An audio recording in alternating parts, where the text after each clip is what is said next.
আর তুমি সেই ওকে অবহেলা করছো। তুমি খাবার খেয়ে আসোনি বলে ও সেই সকালে তোমার জন্য খাবার বানিয়ে অফিস অব্দি নিয়ে এসছে।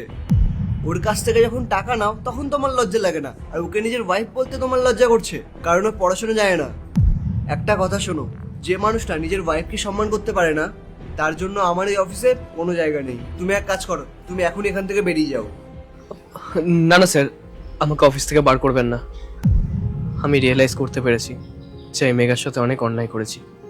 ও আমার ওয়াইফ, আমার অনেক বড় ভুল হয়ে গেছে। স্যার আমাকে ক্ষমা করে দিন।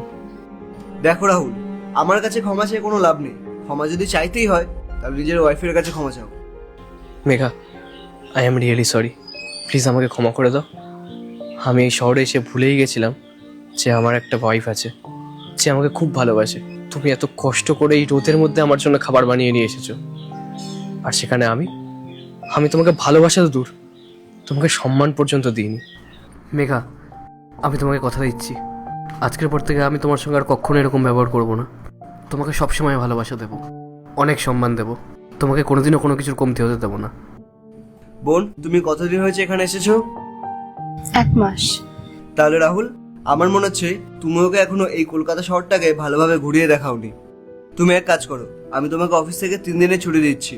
তুমি ওকে নিয়ে পুরো কলকাতা শহরটাকে ভালো করে ঘুরিয়ে দেখাও। আর হ্যাঁ, অনেক শপিং করবে। ও না এই শহরের মেয়েদের থেকে অনেক অনেক ভালো। যাও এবার। তুমি ঘুরতে যাবে বলছিলে না? ঠিক আছে, আমরা কাল যাব। তুমি এখন সাবধানে বাড়ি যাও। ঠিক আছে, আমি এখন আসছি। Thank you so much sir. Sir আমি গিয়ে বাকি কাজগুলো কমপ্লিট করছি, আপনি যাবেন? না না, আমি একটা কল অ্যাটেন্ড করে এক্ষুনি আসছি, তুমি যাও।